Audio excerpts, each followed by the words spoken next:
কারাগারও খাটতে হয়েছে বঙ্গবন্ধুকে, তাই বলে উনি যদি পিছিয়ে যেতেন তাহলে আজকে আমি শাকিব খান আপনারা এখানে দাঁড়িয়ে তো কথা বলতে পারতেন না। সাহস তো কাউকে না কাউকে দেখাতেই হয়। সাহস দেখিয়েছিলেন বঙ্গবন্ধু, সাহস দেখিয়েছিলেন সমস্ত সেই শ্রদ্ধেয় নেতারা যাদের নেতৃত্ব চলে বাংলাদেশ হয়েছে। আজকেও আমরা এখানে দাঁড়িয়ে কথা বলছি, আমরা সিনেমা বানাচ্ছি, দেশের গান গাইতে পারছি। আজ সকালে মাননীয় প্রধানমন্ত্রী তারেক রহমানের একটি অনুষ্ঠান কর্মসূচিতে উপস্থিত ছিলেন মেগাস্টার শাকিব খান। সেখানে শাকিব খান বক্তব্য দেন শেখ মুজিবুর রহমানকে নিয়ে। প্রধানমন্ত্রীর সামনে শেখ মুজিবুরের অবদান নিয়ে সবার সামনে আলোচনা করেন তিনি।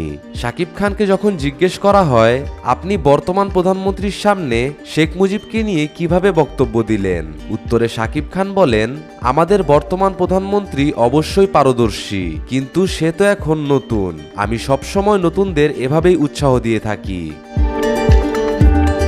নতুন নতুন অনেক মুখ আসবে, নতুন নতুন অনেকে কাজ করবে, ভালো করবে, মন্দ করবে, সব কিছু মিলিয়ে ঝিলিয়ে এক একজন এক একটা জায়গায় গিয়ে পৌঁছবে, এক একটা অবস্থানে গিয়ে পৌঁছবে। শাকিব খানের এ কথা শুনে প্রধানমন্ত্রী সরাসরি শাকিব খানকে ফোন করেন। চলুন আমরা তাদের ফোনালাপটি শুনে আসি। ধন্যবাদ আপনাদের। আপনারা আমার সাথে থানায় ছিলেন, আপনারা আমার সাথে ডিবি অফিসেও ছিলেন, আপনারা আমার সাথে আদালতেও এসেছেন। অনেক অনেক ধন্যবাদ আপনাদের সকল মিডিয়া কর্মীদের।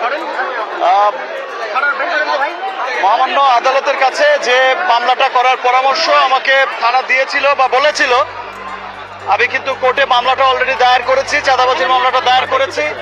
এই যে এই সমসাময়িক কালের সমস্ত ঘটনা নিয়ে আমি দু একদিনের মধ্যেই একটা প্রেস কনফারেন্স করব, আপনাদেরকে বিস্তারিত আপনাদের সাথে সেখানেই আলাপ করব। ধন্যবাদ।